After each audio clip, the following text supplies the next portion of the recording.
kung saan dapat ang iyong kaluluwa.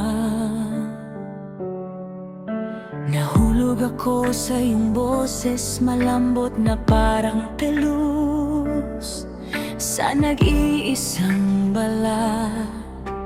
Nang mapuno ng hating gabi ang silid, parang mga kamay kang dumadampi sa aking balat.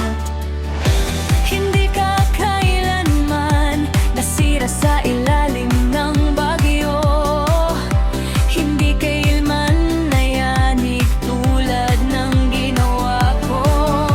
Masyadong perpekto para mapabilang sa mundong ito, masyadong malayo para hawakan ng isang babae.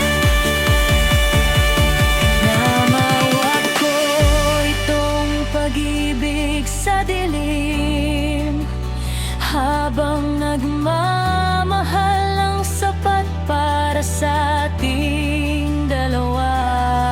Ako lang ang humahabol sa mga halingaw-ngaw sa ulan,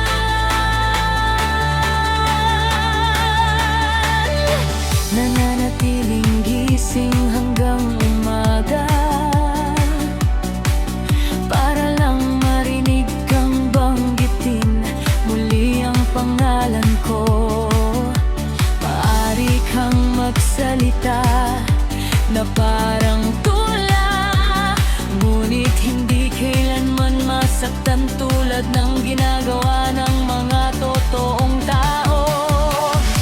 Hindi kailanman nawawasak sa hating gabi, hindi kailanman dumugo para sa haplos ng isang tao.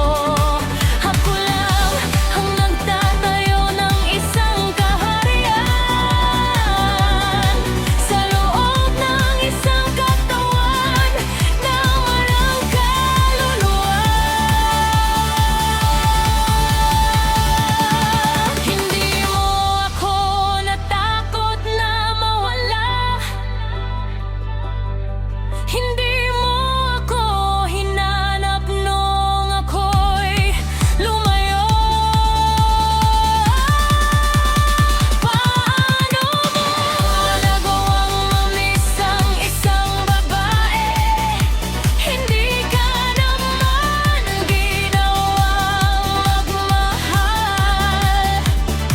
Nagsalita ako na tangang totoo ang walang hanggan, parang ang pag-ibig ay kayang malampasan ang oras. Sumagot ka na parang mga bulaklak na sumasagot sa taglamig. Malamig, maganda at bulag, ibinigay ko sa iyo ang aking apoy. Binigilan mo ako ng mga hungkag na refleksyon, hinalikan ko ang katahimikan magbaalam.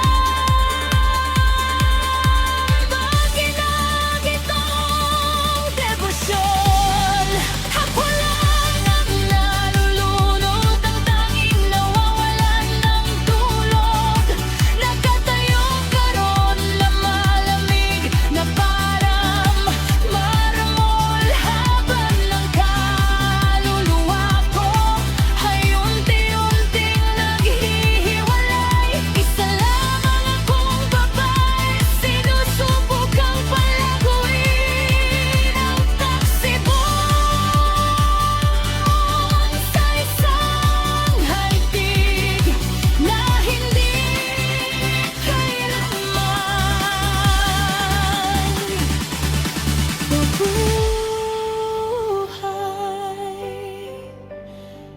Ako lang ang nakaramdam at Diyos ko, iyon ang trahedya.